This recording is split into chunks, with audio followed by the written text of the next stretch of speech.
Good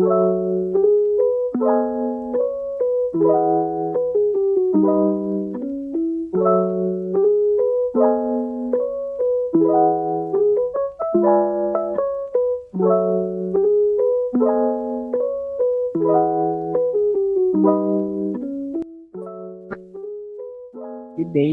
So, first and foremost, I would like to thank every one of you for giving me the opportunity to share my experience and knowledge in doing gender sensitive storytelling. So, let me introduce myself first. I am Roldan Pagaduan, and I'm currently based in Tarlac. So, just like every one of you, I obtained my bachelor's degree in elementary education, major in general education at Tarlac Agricultural University. That's way back in 2017. And also at the same year, I was able to pass the licensure examination for professional teachers. I also have experience in teaching in public schools, but currently I am working as a course content developer at an e-learning company based in Singapore. And I am also currently pursuing my master's degree in distance education at the University of the Philippines Open University. So, ayun nga, Sir Daniel asked me na magkaroon ng, just a short presentation on gender-sensitive storytelling. Since I think she saw one of my posts on Facebook, nag-share ako ng dalawang progressive children's storybook. And ayun, so share ko sa inyo yun later on. Pero ayun, in this presentation, this is just going to be a short presentation, by the way. So I will just be sharing some tips as well as the importance of gender sensitive storytelling. And then meron akong dalawang children's storybook na i-share din sa inyo na pwede nyo magamit sa mga classes niyo. So I have here this one. Ako ay may titi. This one is written by Henaro R. Junior Cruz, and then meron din for girls, syempre yung Ako ay may kiki. This one is written by Glenda Oris. Both of them were illustrated by Beth Parocha. So yeah. So first, let's discuss muna yung importance of storytelling. Ayun nga, storytelling can help children improve their imaginations and listening skills. So why? Kasi a good story can transport children out of their current environment and sa world of imagination and adventure.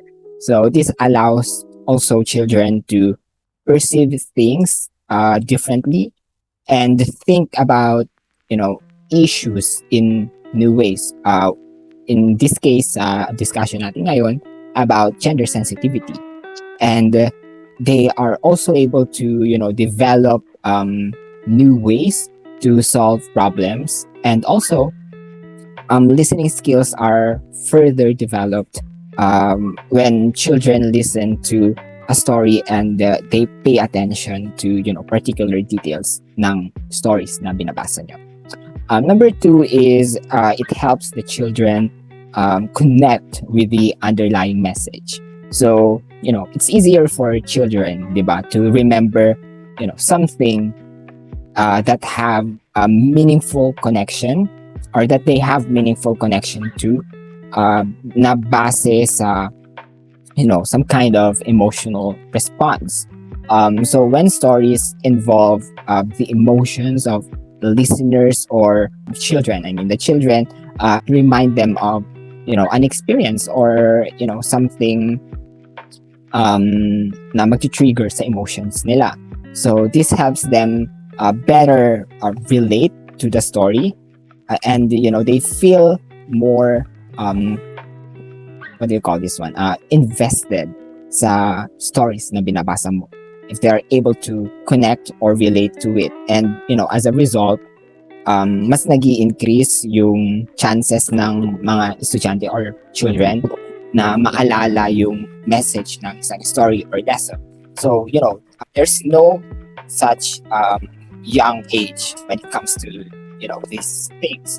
So, ayun, also may mga psychologists na rin na nagsasabi na, the younger, the better na ini-introduce na natin mga ganitong bagay. So, alam mo yun, um, magkakaroon tayo ng um, generation na mas progressive than, the past generation and our generations, diba? Unfortunately, marami pa rin sa generation natin na ang hindi aware sa mga ganitong bagay-bagay, hindi pa rin sila sensitive when it comes to, one's gender, soji and stuff like that. So, pag inintroduce na natin to sa mga bata, yung mga pagiging estudyante nyo, di pa sila magiging kumbaga future citizens ng ating bansa. So, it would be nice if they are more progressive than the older generations and our generations. So, yun lang naman. For the third one is it can motivate children to learn. So when children they become motivated to learn when they hear stories that grab their attention. So, self-motivated students are more independent and responsible for their own work and actions. So they'll want to learn more about a particular topic or pick a particular book because motivated sila, pag self-motivated sila. So stories can also encourage and inspire children to take action or complete a task they've been putting off for a while. So by introducing new stories to children or to your students, nagkakaroon sila ng interest sa mga panibagong topics, and would be nice kung yung topics na in-introduce natin is yung mga progressive topics like yung gender sensitive, and they'll also would also encourage them to seek for more. So and they may even decide to write their versions of stories na sinishare natin. So, naalala ko when I was young, siguro mga sa elementary, I used to read a lot of children's books. Pero hindi sila mga Filipino books, hindi Filipino authors, from mostly are Americans, and medyo progressive na yung mga themes ng mga children's book na pinabasa ko dati. And it would be nice kung ngayon, ganun din, introduce natin mga bata sa mga progressive topics such as gender and stuff like that, diba? So, ayun, para mas maging aware sila and sort of mas maging sensitive sa mga bagay-bagay, ganyan. So, yun. And number 4 is the stories help children to reconnect with themselves. So, kasi ngayon, diba, in today's technology, diba, nandiyan yung social media, cell phones, tablets, and stuff like that. So, ang daming distractions, diba? Whereas, when children hear stories, it can bring them back to earth and focus on the now, sa present.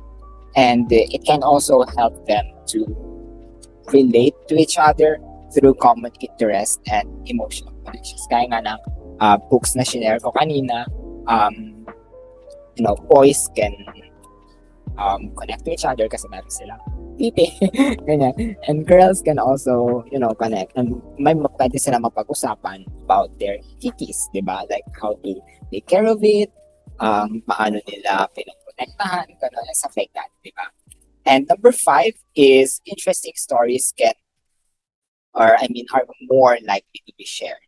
So when people like a story, or children like a story, di ba sinishare nila ito sa ibang bata or sa parents nila or mga kapatid, whether orally or in written form or through social media na ngayon, diba? So this allows our students or children to connect and also share information and spread topics that could positively affect others. So imagine nyo yung mga bata, diba, sinishare nila, mga estudyante nyo, sinishare nila sa mga kalaro nila sa barangay nila yung about this book about ako ay may kiki or ako ay may titi, di ba? So that would be nice. And I know for sure yung sa inyo, yung iba sa inyo ngayon tatawa or parang nawiwirduhan bakit ganito yung titles ng mga books na ito.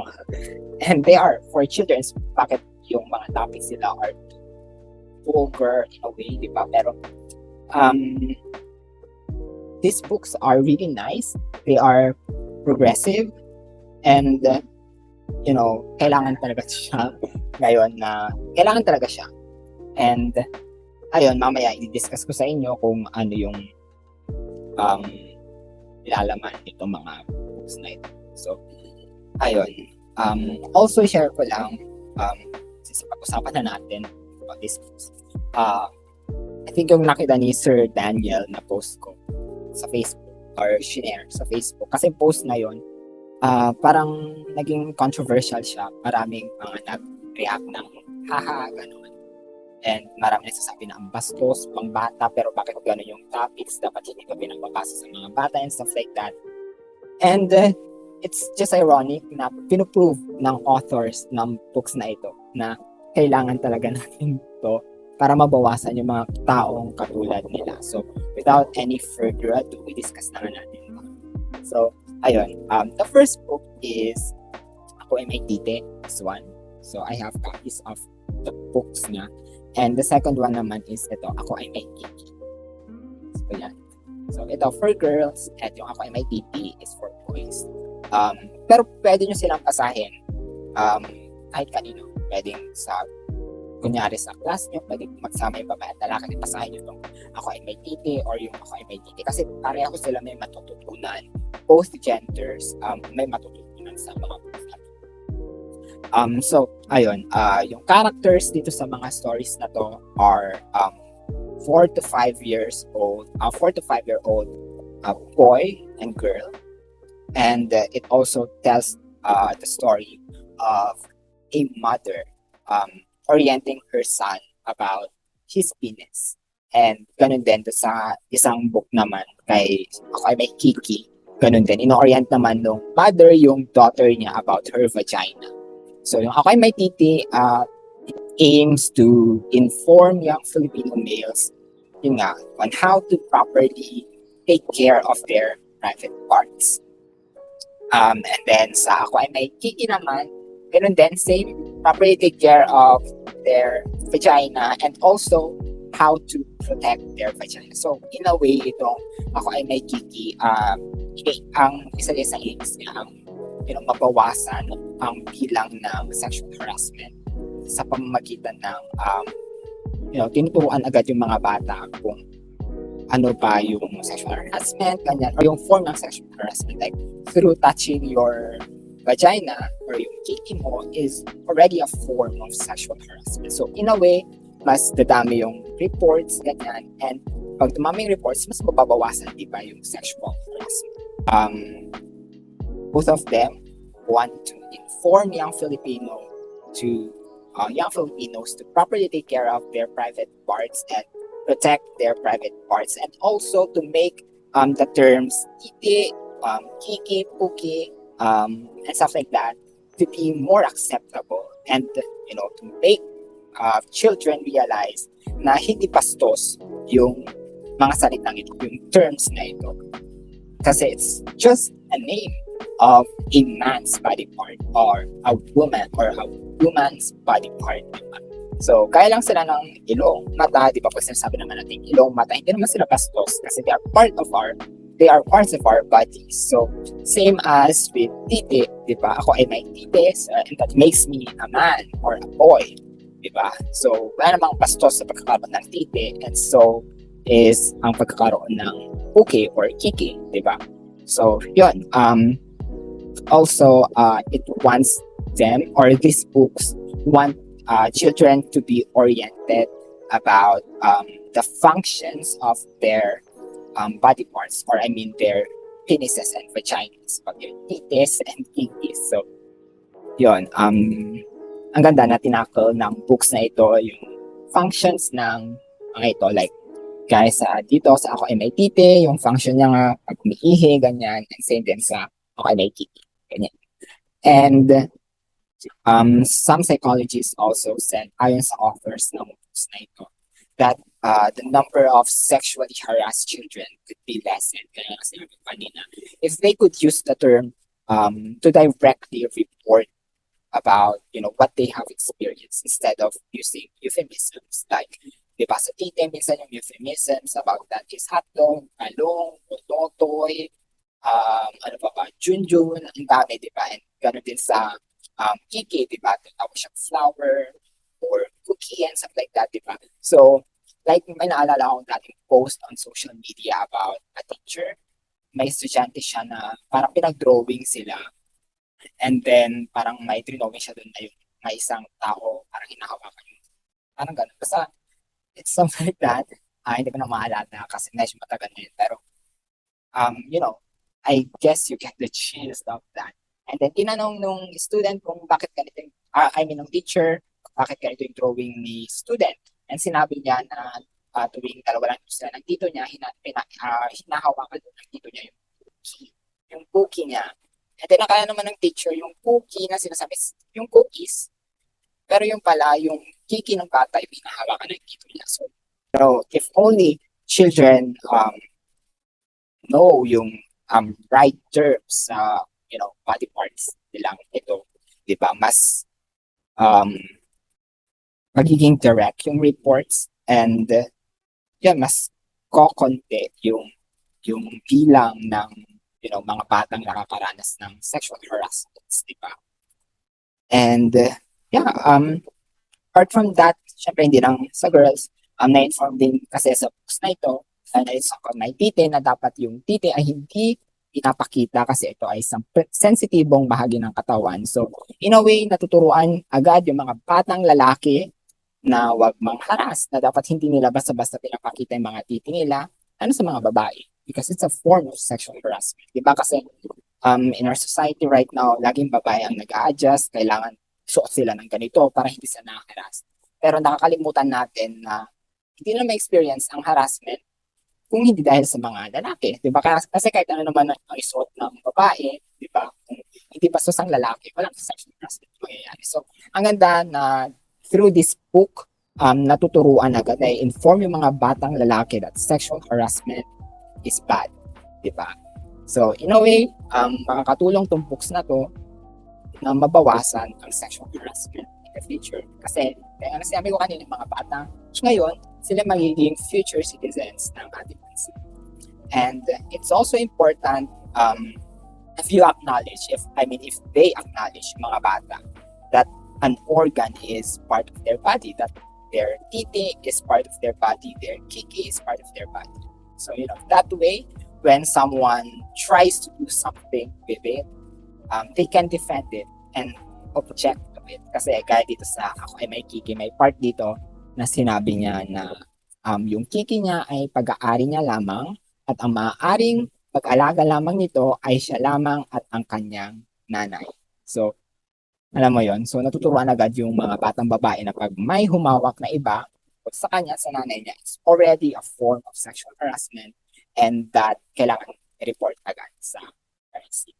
And may mga, din dito, note yung authors. Like, dito sinabi, ini-encourage yung parents na paniwalaan agad-agad yung mga anak nila pag pinento sa kanila about, or pag nagsumbong sa kanila anak nila about the experience of being, sexually harassed.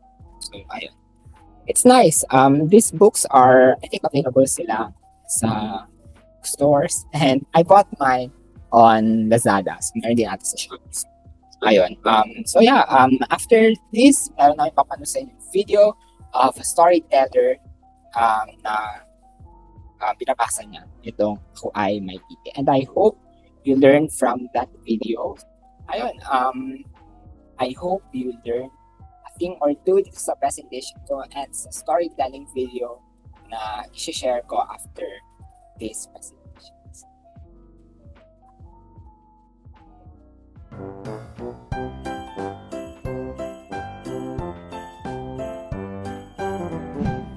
Mga bata, itong inyong Kuya Jun. Magkwentuhan tayo uli. Mga bata, alam nyo ba na may iba't ibang bahagi ang ating katawan? Gaya ng ating tenga, mata, ilong, bibig, paa, kamay, braso, binti, hita.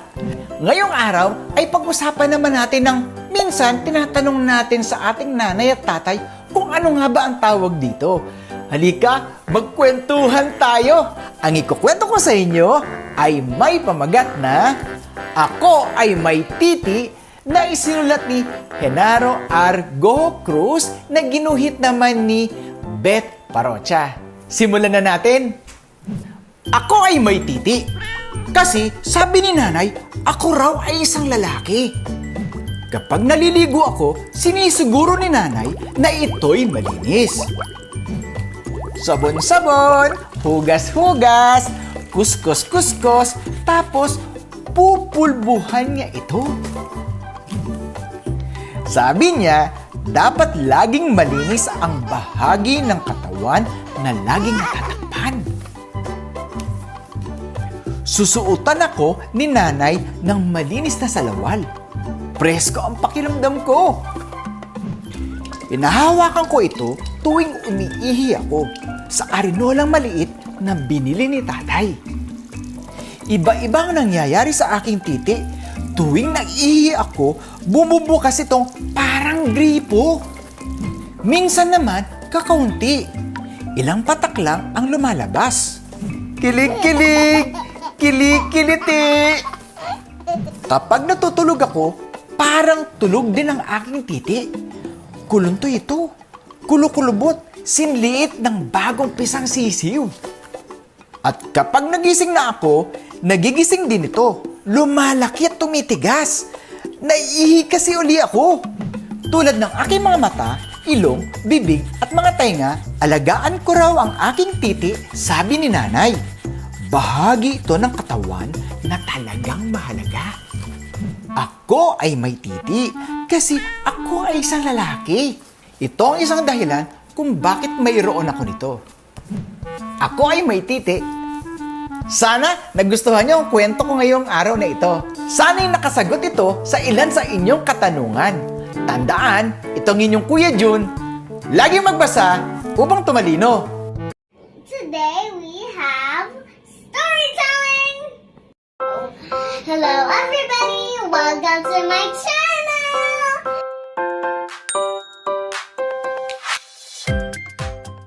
Hey kids! Do you know our body has different parts?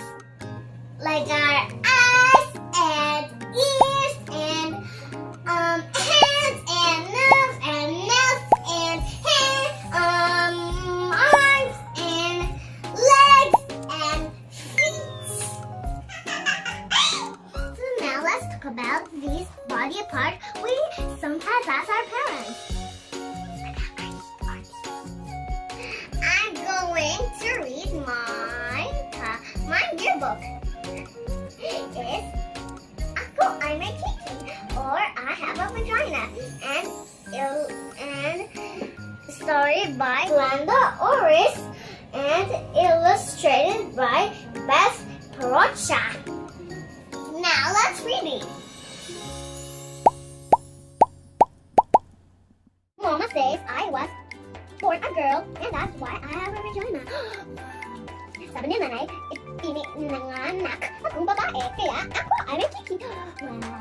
Kaya ng paa, tuhod, balikat at ulo, bahagi rin ito ng katawan na kailangan alagaan. Wow! And just like my feet, my knees, my shoulders, and my head, it's a part of my body. That means looking after. Kapag naliligo, tinatanggalan ang dumi. And tubig at sabon ang gamit para mikrobyo. Alis! It needs to be clean whenever I take a bath. Using soap and water gently, let's read off the germs. Just have a shower. Look, it's not me. She looks so cute. Kapag nagbibihis, malambot ng tela ng mananginas kung pangpet. Hindi, sobrang lawag. Higpit ay sakto lang. Whenever I put on my clothes, my clean panties are made of soft fabric. Not too loose. They fit just right. Tignan doog ang suot kong panty. Pinapatungan kong ito ng shorts o vestida, pantalon o falda. Panties I have on are underwear. They go under my shorts or my dress, my pants or my skirt. Kapag umupo ako at suot ko'y pada o vestida, magdidikit lang ang mga tuhod ko para hindi masilipan. Whenever I sit down wearing skirt or a dress, I always keep my knees together so that my underwear isn't seen. Turn page. Kapag nakikilaro sa patalon o pakpakbo, pag-akyat o pagsertyo, hindi dapat makita yung pati ko. Whenever I play with my friends, whether I'm jumping or running, climbing up something, or tumbling around, nobody should see my panties. Pag naihi, agad akong pumunta sa banyo dahil bawal pigilan ang ihi para hindi magkasakit. I go straight to the toilet whenever I need to pee because I shouldn't hold it in or I may get sick. Pagkatapos umihi, kailangan hugasan ang suki para sa punasan para hindi pumanghe. After I'm done, I wash my vagina and wipe it dry so it won't smell like pee. Bilhin ni nanay sa maselang bahagi ng aking kiki. Kaya dapat laging malinis ang at natakpan palagi. Mama tells me my vagina is a delicate part of me, so I need to keep it clean and covered at all times. Bawal makita ng iba, lalo bawal na hawakan.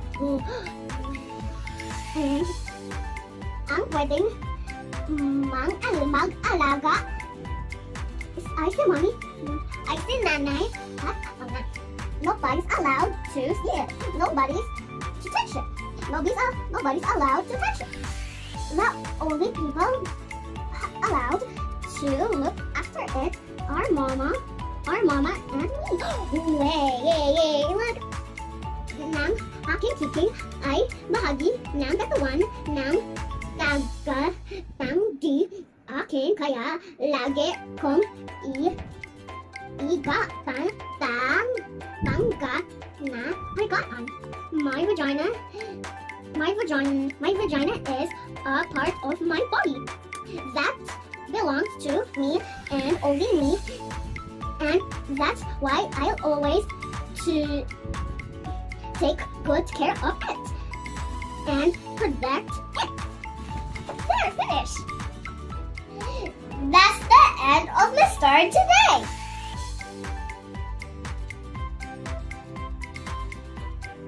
Yung mga kids, dapat aligaan nila yung mga kiki nila. I hope yan! I hope